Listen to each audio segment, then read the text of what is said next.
Ian, just before this week's show, bit of a warning, there is some bad language. How bad? It's the C word. You're fine.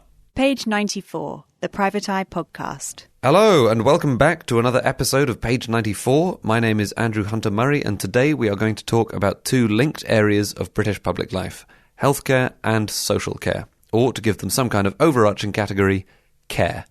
Now, given that the NHS and the nation's various care home providers are both in the business of caring for people, you would think that they would work together smoothly and seamlessly. But what a short podcast that would make, and also it doesn't actually happen like that. So today we're going to hear from the Eye's medical correspondent, Dr. Phil Hammond, also known as MD, and also from Heather Mills, one of the Eye's investigative team who writes in the back, about what exactly is going wrong. And as a palate cleanser, we will finish by taking a look at all things literary with the Eye's in-house critic, DJ Taylor. But first, Jeremy Hunt has been dangling his balls over the balcony of the British Medical Association. Not my words, but those of Phil Hammond, writer of our Medicine Balls column.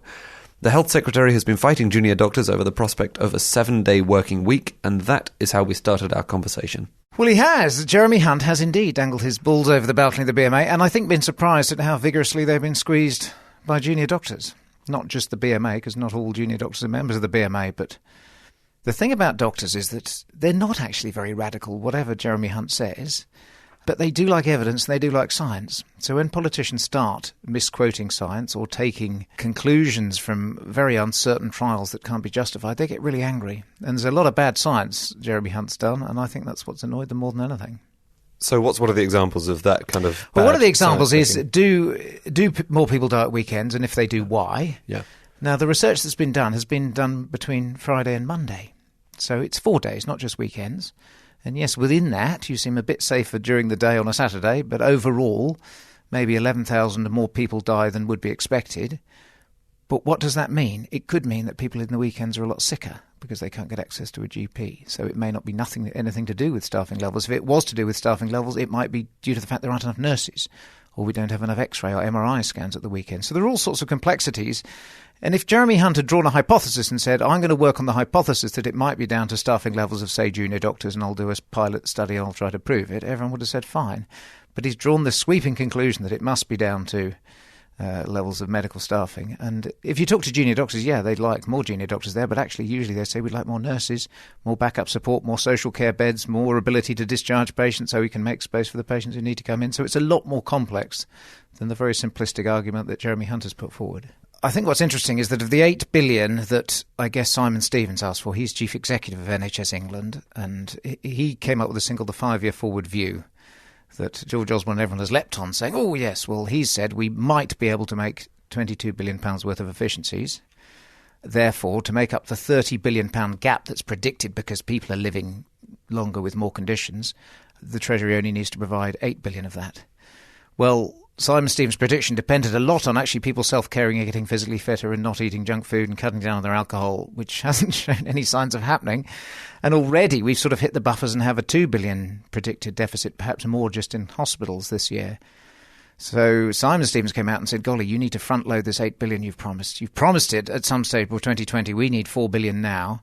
And George Osborne has pretended to give $3.8 billion in 2016 and 17. But in fact, $1.5 billion of that comes from the existing Department of Health budget. And they're cutting back on things we need, like public health, to stop people smoking and drinking too much. And they're cutting back on clinical training, including the cost of junior doctor placement. So not all of that money is new. Simon Stevens said, if you want to try and introduce 7-day working, so to make every day the same, so we do routine services across all specialties, including Saturdays and Sundays, that would require extra funding. George Osborne has said no, that's got to come from the extra money I'm giving you. And if you adjust NHS funding for increasing age, funding year on year has actually fallen. So in real money terms, the increase has been less than 1% since about 2010 and continues to be so till 2020. And that we've never managed that before. We've always managed on about a 4% increase in our budget to make up for increasing growing population, elderly population as well. And we've never managed this flatline funding. So this will have existed across 10 years. That is the current situation in the NHS. But what about funding for social care, particularly for people in old age? Here is Heather Mills on where that money comes from. The local authorities are responsible for funding social care, and of course individuals themselves, if they have assets of more than about £23,500, then they have to fund their own social care. And as a lot of people own houses, then eventually that social care will come out of their estate. So, as in they'll have to sell their house because that's an asset worth more than £23,000? Yes, Yeah. But the house isn't sold if there's somebody who needs to live in the house, if you like. So quite often your care will be funded by your local authority until after your death, and then if there's nobody living in the house, your house will then be sold, and all but £23,500 will go towards the costs of the care that you've run up for however many years you were in a care home, for example. The big difference between the NHS and social care system is the NHS is still a state-funded institution, whereas a lot of social care, most of social care, maybe 90%, is private. So in the NHS model, hospitals just go into debt, hoping the Treasury will bail them out. In the social care system, companies just go bankrupt. They say, look, we can't provide this service anymore at a profit, so we're just going to have to stop doing it. Or we're going to stop taking the NHS-funded or the social care state-funded beds and just concentrate on the private market. So a lot of them now are just going after richer people who are self-funding, who are having to sell their own houses, and they're saying we can't take the state-funded cases anymore because the money isn't enough for us to make a profit. Doesn't that presumably put more of a strain on the NHS if these people are not being looked after that way? You know, you can choose a dozen probably canaries in the mine or smoke alarms for the state of the NHS. One would be junior doctors' morale. Another would be the bed manager in any acute hospital, desperately trying to free up 100 beds to do all their routine stuff, and it's full of elderly patients who don't need or want to be in hospital but who can't be discharged elsewhere. Or you could go into a care home that's absolutely on its knees through lack of funding. So all these pinch points are happening simultaneously in the NHS and social care system. So, where exactly is the dividing line between health and social care? Here's Heather again. It's a moot point, really, because a lot of people are in care homes because they have conditions like dementia or Alzheimer's. And even though there might be a physiological trigger for that, the care that they need is deemed to be social care, help with washing and dressing and all of that kind of stuff. And although occasionally they might need a bit of nursing input into that, it's not regarded as a health care need. And so therefore, there's no NHS continuing health care. If you were in there because you had injuries, cancer, other diseases, and some people would argue that dementia is a disease in your brain or a physiological in your brain, then you can get NHS funding. And there have been occasions where people with dementia have managed to get health funding, but it doesn't happen very often, and most people won't.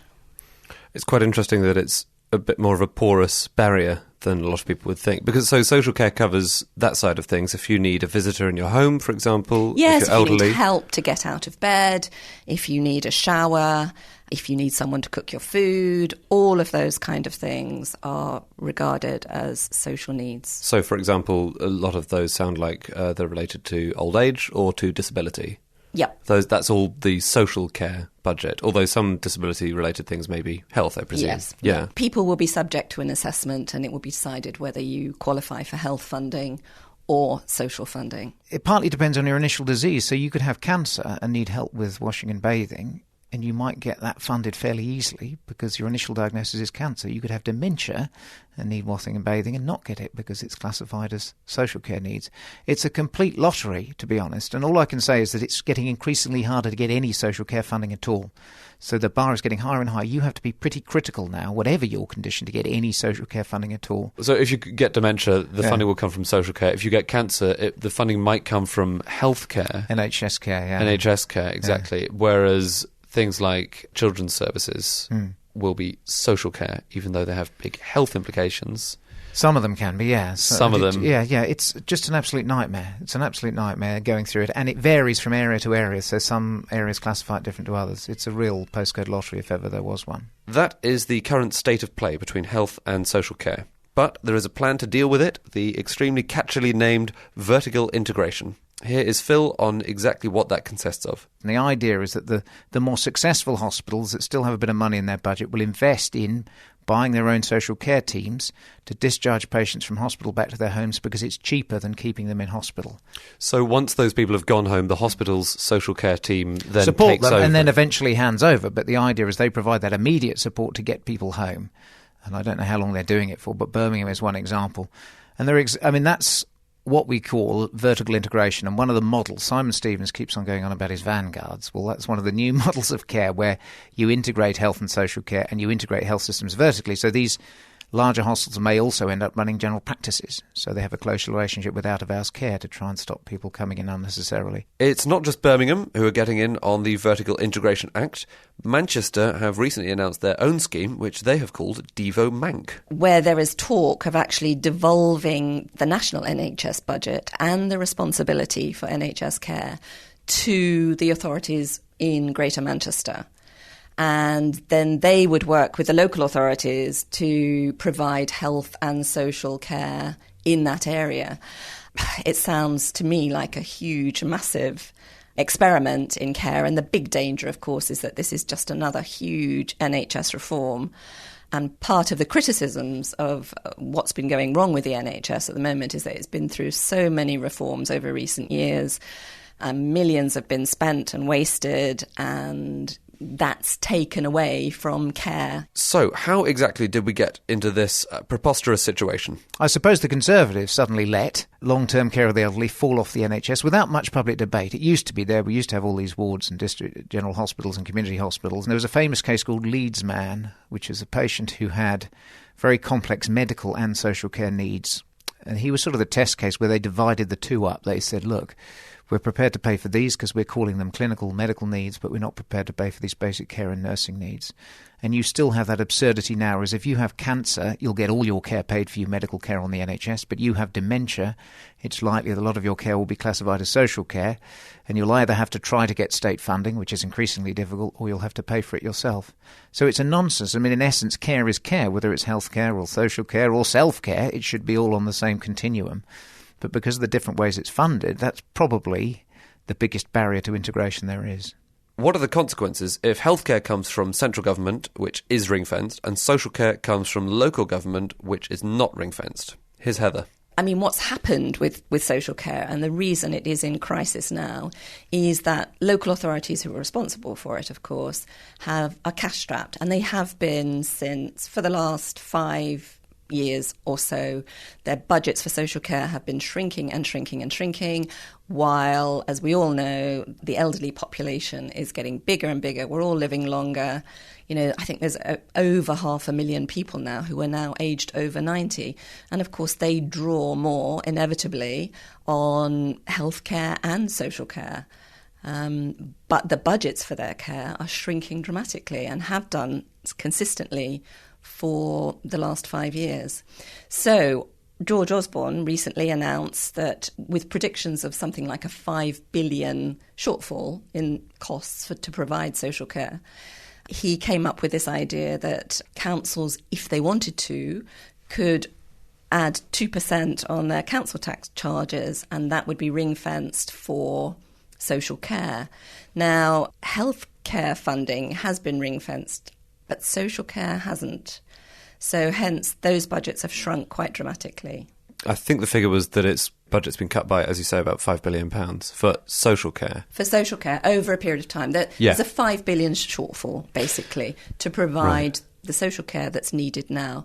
So George Osborne has decided that councils can raise 2% on their council tax, and that will be ring-fenced to go some way towards meeting the shortfall. Councils have been given the opportunity to raise taxes, albeit by a very small amount, to provide more social care and make up that funding shortfall that they have. But will they take up the Chancellor on his offer?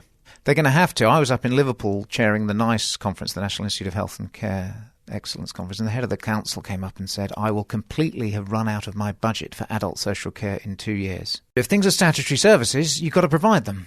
So there has to be an argument, doesn't it? If it's a statutory service, such as adult or child social care, it has to be provided. So they have to have that conversation. Now, the government may say you're going to have to cut back on whatever, libraries. The trouble is we've now handed over a lot of public health to local authorities as well. Sexual health, there's massive cuts in sexual health services because they've been handed over to local authorities spending. They can't fund social care, so there's a 200 million cut in sexual health services. So all the things that are public health is so important. I think it was a mistake to hand it over to local authorities because it's no longer protected and they're having to cut it back to balance the books.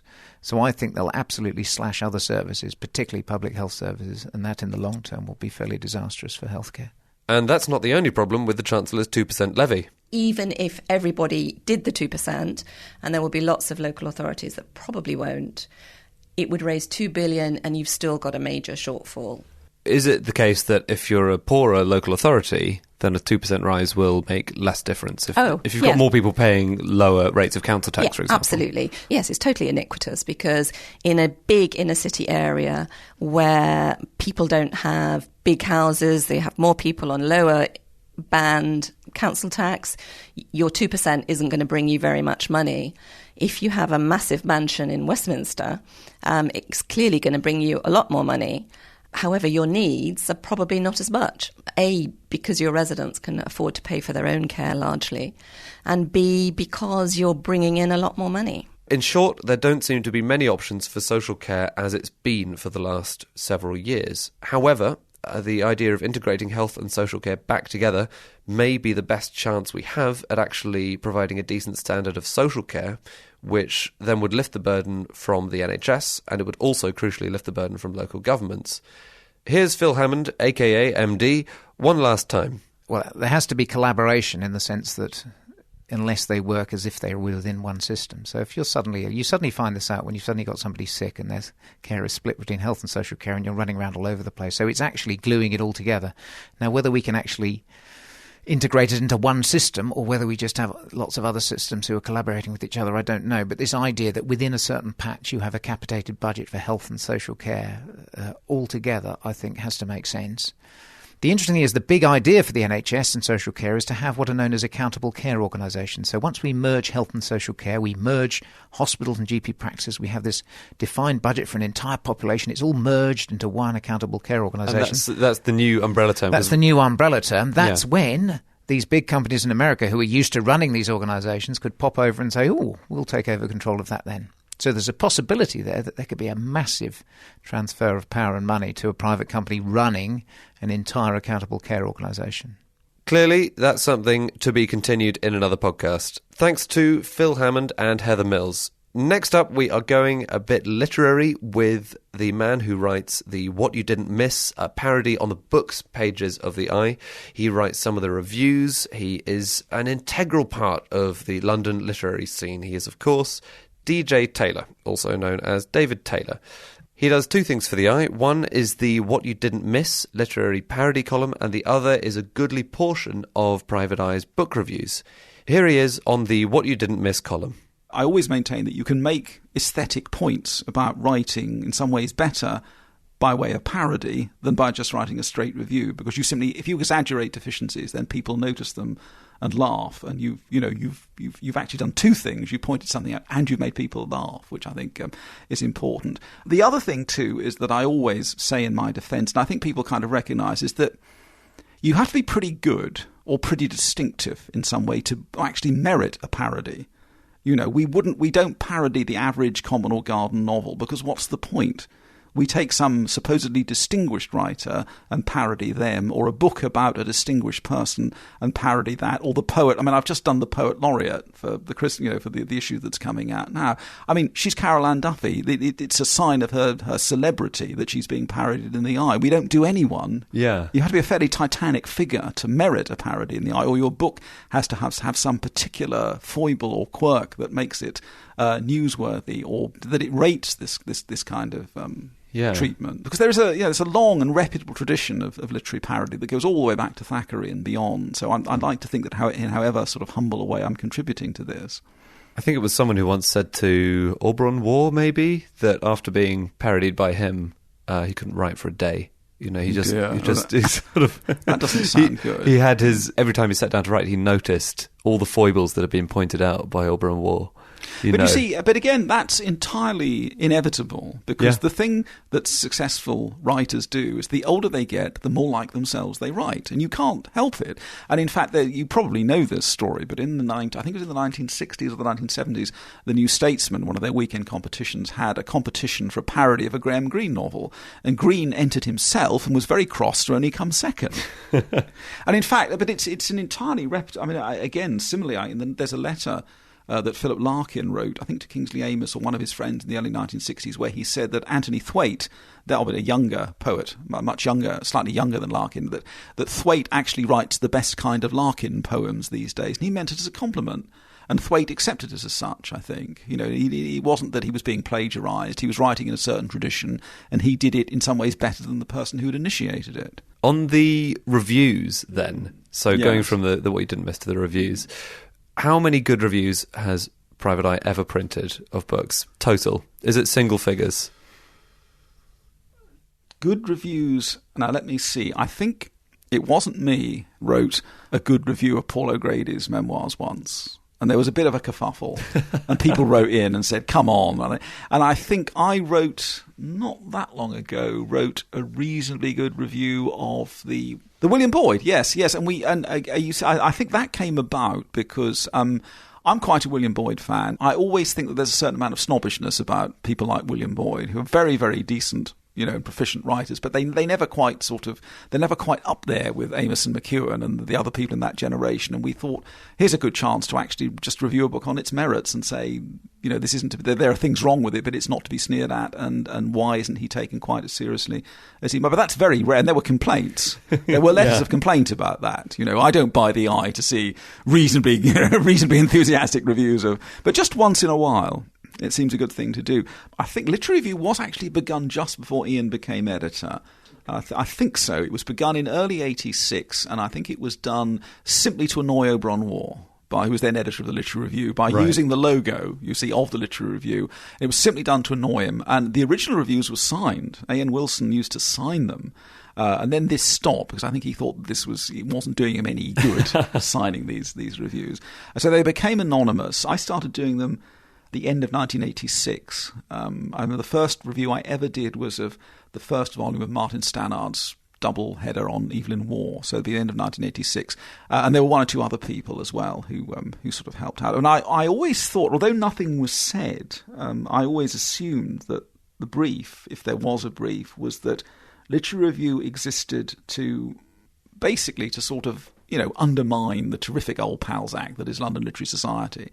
Which is not really to criticise London Literary Society, because it's a very small world. It always will be. You're always bound to know each other. But there does become a time when the back-scratching becomes a bit too much to be borne.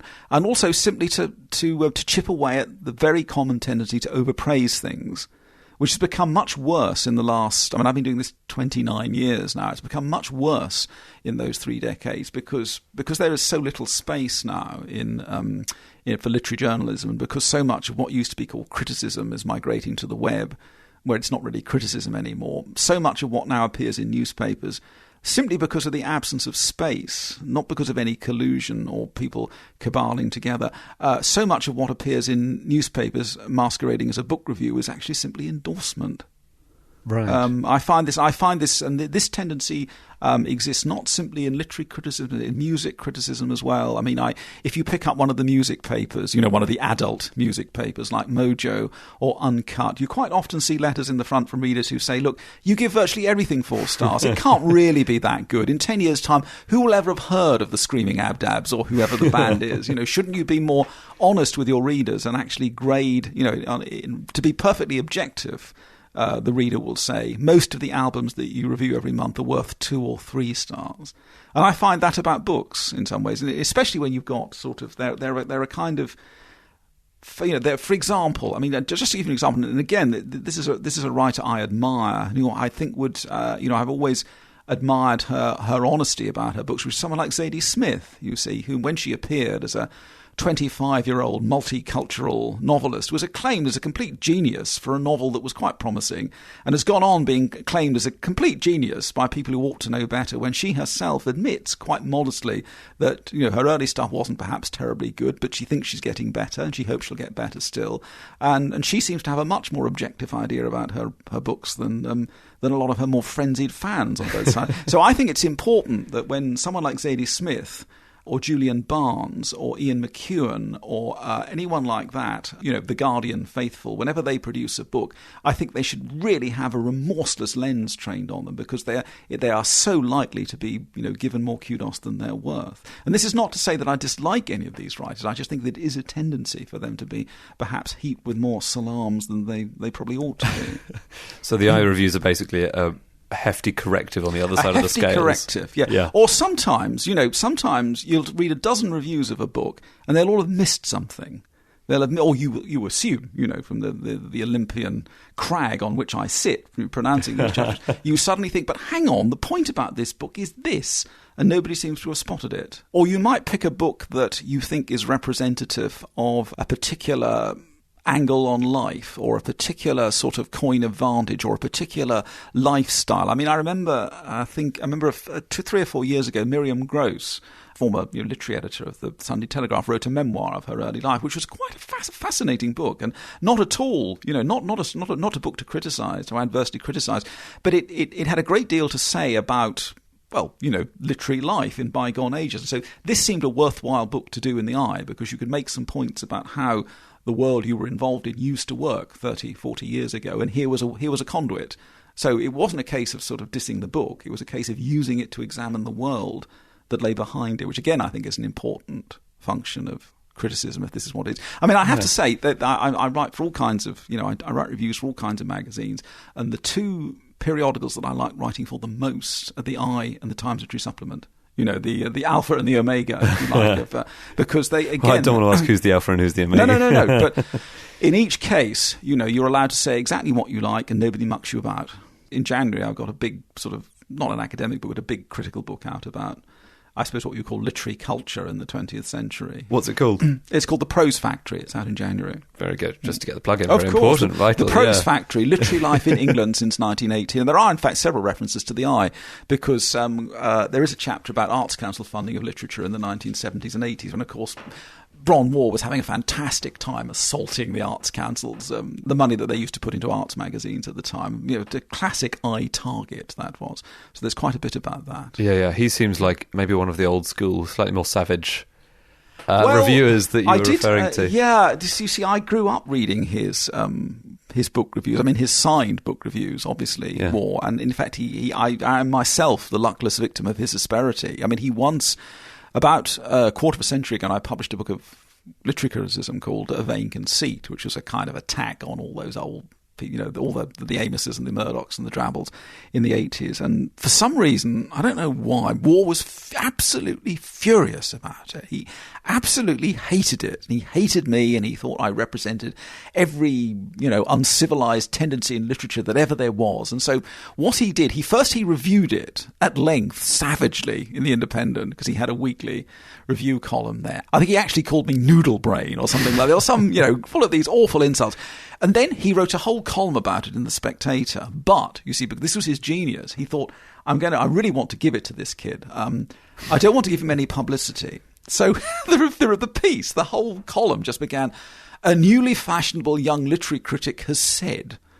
Didn't mention my name, didn't mention the name of the book, just ranted on for 1,000 words. And there was no publicity value at all, because hardly anybody, you had to be a real insider to know who he was talking about or what the book was, and he just ranted away. And years after that, we met, and I used to write for the Literary Review, and we got on very well. And I remember writing to him actually after the review came out and saying, I think I have to tell you that you exaggerate my hostility to the name of war, and just listed, and I said, and I've read this, and I used to read your column, because I was a huge fan of, I must be one of the few people who in 1979, when he stood against Jeremy Thorpe in the North Devon by-election, I actually cut out the Vote Dog Lovers sticker that the Eye printed and put it in my parents' window, and they were furious, you see.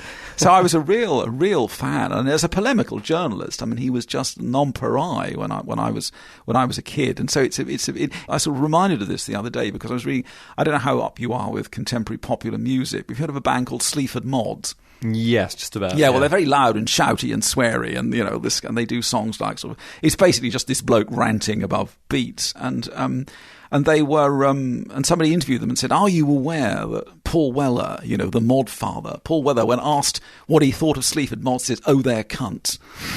And the bloke said, "Well, I mean, I regard that as a bit of a compliment. I used to put him, I had his poster on my wall when I was a kid. If he thinks I'm fair play to him, And I felt a bit like that, with being sort of savaged by Oberon War. I thought, this man, I admire this man. He hates me. Well, I'm not quite sure how I feel about this, but it's better than being completely ignored. DJ Taylor there. That's it for this week. This has been our last episode before Christmas, so we hope you've enjoyed it. We're going to be back relatively soon after Christmas with another one. Until then, have a very grumpy Christmas, buy the magazine, and see you next time. Goodbye.